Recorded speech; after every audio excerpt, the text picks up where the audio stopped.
अस्सलाम वालेकुम एवरीवन। मेरा नाम उसामा रियाज है और आप गूगल लाइसियम का यूट्यूब चैनल देख रहे हैं। और आज मैं आपको बताने जा रहा हूँ assistant director airport security force की जो जॉब्स आई हैं उनके हवाले से। तो assistant director airport security force में अप्लाई करने के लिए आपने विजिट करनी है फेडरल पब्लिक सर्विस कमीशन की वेबसाइट। तो फेडरल पब्लिक सर्विस कमीशन की वेबसाइट, यहाँ पे क्लिक किया आपने, वेबसाइट को ओपन किया। उसके बाद जीआर एग्जाम्स, जीआर एग्जाम से मुराद है जनरल रिक्रूटमेंट एग्जाम्स। तो इसके ऊपर हमने क्लिक किया जीआर एग्जाम्स के ऊपर।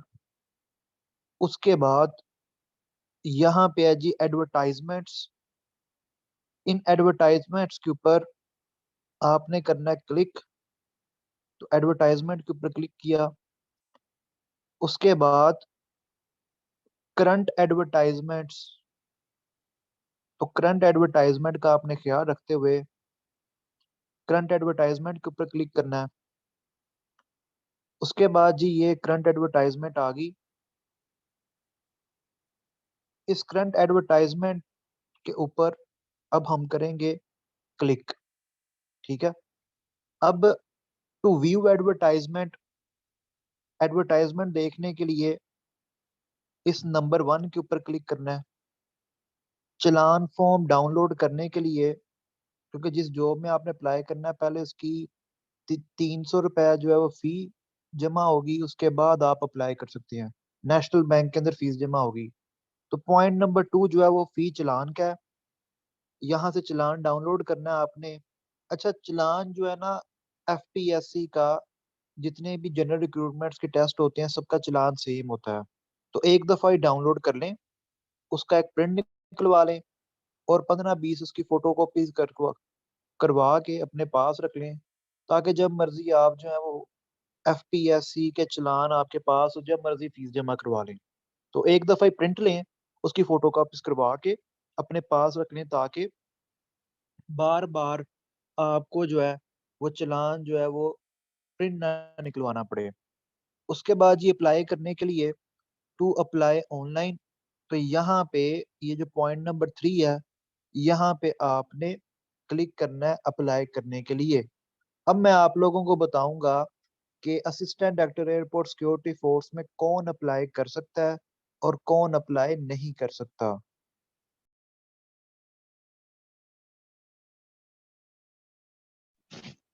अच्छा जी, अब मैं आपको बताने लगा हूँ कि assistant director airport security force में कौन कौन अप्लाई कर सकता है, कौन कौन एलिजिबल है। तो ये मैंने एडवर्टाइजमेंट ओपन कर ली है। सीरियल नंबर 185, केस नंबर है जी F4 185 2022 R। तो चालान फॉर्म के ऊपर आपने 185 लिखना होता है, क्योंकि केस नंबर F4 ये लिखा हुआ है पहले से ही। और 20 के बाद 22 भी जो है वो लिखना होता है। ठीक है, ये आपने लिखना है चालान फॉर्म के ऊपर, एक 185 और 20 के बाद 22 जो है वो लिखना है। Assistant director airport security force, assistant director airport security force ये परमानेंट जॉब है, ग्रेड 17 की जॉब है, यूनिफॉर्म जॉब है, पैरामिलिट्री फोर्सेस में आती है। यानी मुल्क के अंदर एक होती है आर्मी, आर्मी के बाद होती है पैरामिलिट्री फोर्सेस, और पैरामिलिट्री फोर्सेस के बाद जो होते हैं वो आपके पास सिविल इंस्टीट्यूट्स आते हैं, लॉ इन्फोर्समेंट के। तो उसमें पुलिस वगैरह ये सारी चीजें आ जाती हैं। अच्छा, असिस्टेंट डायरेक्टर में अप्लाई कौन कर सकता है? मास्टर्स डिग्री चाहिए जी, सेकंड डिवीजन के साथ, सेकंड क्लास मास्टर्स डिग्री, या ग्रेड सी हो आपकी मास्टर्स डिग्री में।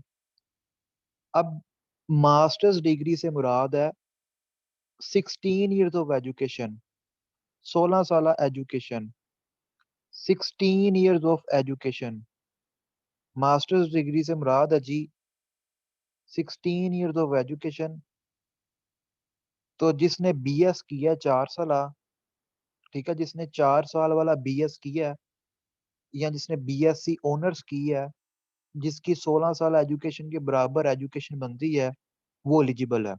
बेशक आपने एग्रीकल्चर में डिग्री की है, बेशक आपने बॉटनी में की है, फिजिक्स में की है, मैथ में की है, एमबीबीएस की है, डीवीएम की है। ये एक जनरल सीट है। जनरल सीट में तमाम डिग्रीज एलिजिबल हैं, तमाम सब्जेक्ट्स एलिजिबल हैं। आपने लॉ में डिग्री की है, आपने इकोनॉमिक्स में डिग्री की है, आपने किसी भी चीज में डिग्री की है, आप एलिजिबल हैं। बस आपके पास 16 ऑफ एजुकेशन होनी चाहिए। वो बीएस है, वो बीएससी ऑनर्स है, वो आपने मास्टर्स की है, वो आपने एमए की है, वो आपने एमएससी की है, आप एलिजिबल हैं। ठीक है। अब कुछ इन्होंने फिजिकल स्टैंडर्ड्स रखे हुए हैं। जितनी भी यूनिफॉर्म जॉब्स होती हैं उनमें फिजिकल स्टैंडर्ड्स लाजमी होते हैं। यूनिफॉर्म जॉब्स में फिजिकल स्टैंडर्ड्स लाजमी होते हैं। अब फिजिकल स्टैंडर्ड्स में क्या क्या फिजिकल स्टैंडर्ड्स हैं? सबसे पहले जी दो चीजें हैं, एक हाइट है और एक वेट है। मेल के लिए जो मिनिमम हाइट की रिक्वायरमेंट है मेल के लिए, वो है 5 foot 6 inch. Minimum height male के लिए 5 फुट 6 इंच होनी चाहिए। 5 फुट 6 इंच या इससे ज्यादा जितनी मर्जी हाइट हो आप अप्लाई कर सकते हैं। कम से कम 5 फुट 6 इंच हाइट मांगी हुई है। 5 फुट 6 इंच या उससे ज्यादा जितनी मर्जी हाइट हो जाए वो कोई मसला नहीं है। तो कुछ स्टूडेंट मुझसे अक्सर पूछते हैं कि सर मेरी 5 फुट 8 इंच हाइट है, क्या मैं एलिजिबल हूँ? जी आप एलिजिबल हैं। 5 फुट 6 इंच मिनिमम मांगी हुई है, मैक्सिमम जितनी मर्जी हो जाए। उसके बाद जी लड़कियों के लिए जो मिनिमम हाइट है वो है 5 फुट 2 इंच। तो 5 फुट 2 इंच जो है वो लड़कियों के लिए मिनिमम हाइट है। ठीक है, लड़कियों के लिए मिनिमम हाइट जो है वो 5 फुट 2 इंच है। अब 5 फुट 2 इंच या इससे ज्यादा जितनी मर्जी हाइट हो जाए आप अप्लाई कर सकती हैं। ठीक है, आप एलिजिबल है अप्लाई करने के लिए। 5 फुट 2 इंच से जितनी मर्जी ज्यादा हाइट हो जाए आप एलिजिबल हैं। फिर वेट की भी कुछ कंडीशंस हैं, वेट का भी है। तो वेट का मैं आपको बताता चलूं जी, मिनिमम वेट का मेंशन है। मिनिमम वेट जो है वो मेल के लिए है जी, सॉरी ये वेट ऊपर लिखा हुआ है। मिनिमम वेट जो है जी मेल के लिए वो है जी 48.1 kg। यानी मेल का कम से कम जो वजन है वो 48.1 kg होना चाहिए, कम से कम 48.1 kg या इससे ज्यादा जितना मर्जी वेट हो जाए, 100 kilo, 90 kilo, 80 kilo, 70 kilo, 50 kilo, 60 kilo, तमाम मेल एलिजिबल है। कम से कम वजन इतना होना चाहिए। फीमेल के लिए कम से कम वजन कितना होना चाहिए? 45 किलो, 45 kg। तो फीमेल्स के लिए जो मिनिमम वेट है वो 45 kg होना चाहिए। ठीक है, 45 किलो होना चाहिए। अगर किसी फीमेल का वेट 50 किलो है, 55 है, 60 है, 80 है, 90 है, वो एलिजिबल है। मिनिमम का मतलब होता है कम अज कम। अगर आपका 45 किलो वजन है तो आप एलिजिबल हैं। अगर आप 45 किलो से ज्यादा वजन है फिर भी एलिजिबल है। अगर आपका 44 किलो वजन है या 44 किलो कुछ ग्राम वजन है तो आप एलिजिबल नहीं है। ठीक है, मिनिमम 45 kg रिक्वायरमेंट है। इतना तो उन्होंने लाजमी जो है वो, मतलब फिजिकल स्टैंडर्ड्स के ऊपर अगर आप फिट नहीं ना आते, अगर आपकी हाइट कम है, आपका वेट कम है इस मिनिमम वेट से, तो आप अप्लाई भी नहीं कर सकते। अप्लाई करने के लिए जरूरी है कि आप फिजिकल स्टैंडर्ड्स के ऊपर पूरा उतरें। अच्छा, मेल के लिए चेस्ट की रिक्वायरमेंट भी है। तो मेल के लिए जो चेस्ट की रिक्वायरमेंट है वो है जी 32। एक मिनट ये रखिएगा, मैं थोड़ा जूम कर लूं इसको। 32.75 या 83 सेंटीमीटर जो है वो मेल के लिए चेस्ट की रिक्वायरमेंट है। मिनिमम चेस्ट की रिक्वायरमेंट है। ठीक है, मिनिमम। और मिनिमम एक्सपेंडेड चेस्ट की जो रिक्वायरमेंट है वो 34.25 है। एक्सपेंडेड से मुराद है कि सांस लेके, यानी सांस लेके चेस्ट को फुला के मिनिमम जो चेस्ट है वो 34.25 होनी चाहिए। अच्छा जी, मिनिमम एज रिक्वायरमेंट कितनी है? मिनिमम एज जो है वो 22 और मैक्सिमम 30। और 5 साल की एज रिलैक्सेशन है, यानी 35 साल तक आप अप्लाई कर सकते हैं। जिनकी एज 35 ईयर्स तक है वो अप्लाई कर सकते हैं इसमें। नंबर ऑफ वैकेंसीज कितनी है, टोटल सीट्स कितनी आई हैं, 23 सीट्स आई हैं टोटल। अब फेडरल पब्लिक सर्विस कमीशन में क्या होता है कि इसकी जो सीट्स होती हैं वो सूबों में और जो मतलब प्रोविंसेस के अंदर जो है वो कोटा सिस्टम के हिसाब से डिवाइडेड होती है, यानी सूबों की परसेंटेज होती है।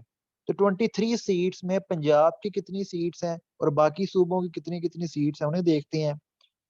तो दो जो सीट्स हैं जी वो हैं ओपन मेरिट पे, यानी 23 में से जो दो सीट्स हैं वो पूरे पाकिस्तान के लिए हैं। पूरा पाकिस्तान इन दो सीट्स के लिए एलिजिबल है, यानी 23 में से दो सीट्स जो हैं वो पूरे पाकिस्तान के लिए रखी हुई हैं। ठीक है, पूरे पाकिस्तान से मुराद जो है वो चारों सूबे, आजाद जम्मू एंड कश्मीर और गिलगित बल्तिस्तान भी आते हैं। ठीक है, उसके बाद जी 21 सीट्स बच गई। 21 में से 11 सीट्स जो हैं वो पंजाब के लिए रखी हुई हैं। 11 जो सीट्स हैं पंजाब के लिए हैं। अब पंजाब में भी फर्दर उन्होंने कोटा सिस्टम में डिवाइड की हुई हैं। पंजाब की 11 सीट्स में से जो 9 सीट्स हैं वो ओपन मेरिट पे हैं, यानी 9 सीट्स पे मेल फीमेल माइनॉरिटी मेजोरिटी सारे एलिजिबल हैं। एक खवातीन के लिए स्पेशल रिजर्व की गई सीट है पंजाब में, और माइनॉरिटी के लिए जो है वो एक माइनॉरिटी के लिए जो है वो एक सीट रिजर्व की गई है पंजाब में। ठीक है, माइनॉरिटी के लिए भी एक सीट रिजर्व की गई है। सिंध की कितनी सीट्स हैं जी, सिंध को दो हिस्सों में डिवाइड किया गया है, सिंध अर्बन और सिंध रूरल। तो सिंध रूरल की जो सीट्स हैं वो दो हैं, सिंध अर्बन की जो सीट्स हैं वो भी दो हैं। तो सिंध अर्बन और सिंध रूरल की जो सीट्स हैं वो दो दो हैं। उसके बाद खैबर पख्तूनख्वा की दो सीट्स हैं, बलूचिस्तान की दो सीट्स हैं, एक्स फाटा की एक सीट है, आजाद जम्मू कश्मीर की एक सीट है, और गिलगित बल्तिस्तान वाले भी अप्लाई कर सकते हैं इसके अंदर, क्योंकि पूरे पाकिस्तान की दो जो सीट्स हैं उनमें गिलगित बल्तिस्तान वाले भी आते हैं। अच्छा, प्लेस ऑफ पोस्टिंग पाकिस्तान के किसी भी एयरपोर्ट के ऊपर आपको आपको जो है वो तैनात किया जा सकता है। तो बाकी इसके सिलेबस की अगर बात करें तो इसका सिलेबस भी मैं आपके साथ डिस्कस करता हूँ।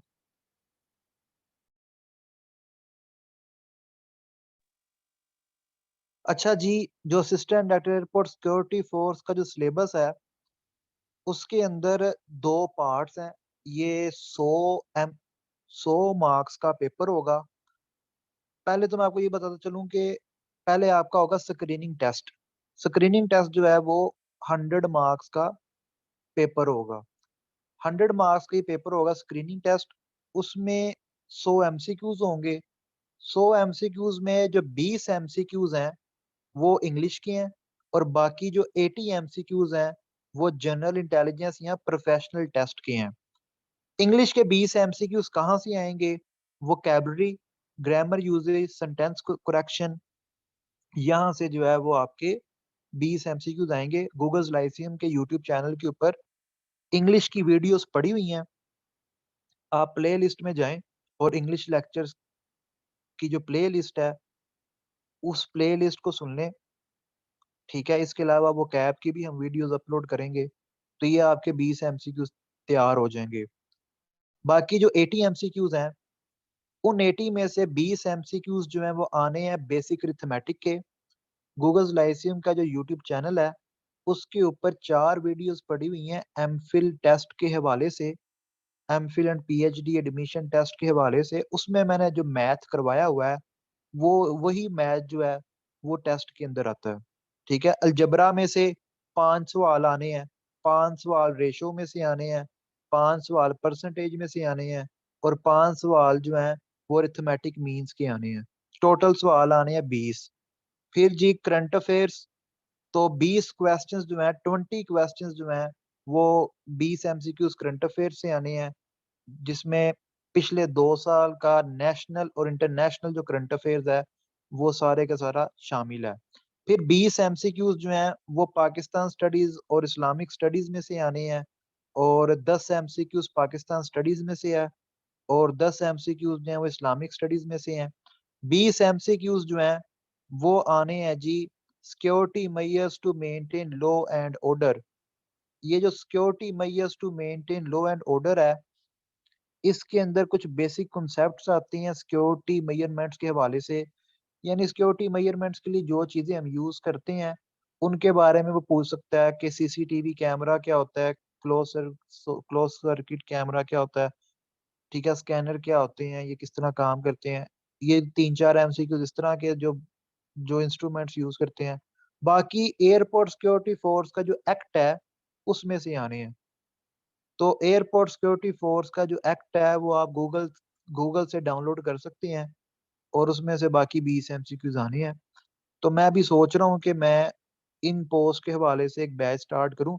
बाकी आपका कोई क्वेश्चन हो तो आप इस वीडियो के नीचे जो है वो आप कमेंट्स के अंदर अपना क्वेश्चन पूछ सकते हैं, मैं उसका रिप्लाई कर दूंगा। बाकी लाइक, सब्सक्राइब एंड शेयर कर दें। अगर आपने चैनल को सब्सक्राइब नहीं किया तो उसका ये फायदा है कि कल को जितनी भी वीडियोस आएंगी जॉब्स के हवाले से वो आपको पता चल जाएंगी। और वीडियो को लाइक कर दें ताकि मुझे पता चले कि आपको कोई फायदा हुआ है। तो अगर आप वीडियो देखने से कुछ सीखने को मिलता है तो उसे लाइक कर दिया करें। मैं देखता रहता हूँ कि लोगों को समझ आ रही है या नहीं आ रही। तो आप लोग अपना फीडबैक दिया करें ताकि मुझे पता चलता जाए कि आप लोगों को समझ आ रही है नहीं आ रही। तो कोई भी क्वेश्चन हो तो पूछ लीजिएगा। ओके जी, अल्लाह हाफिज।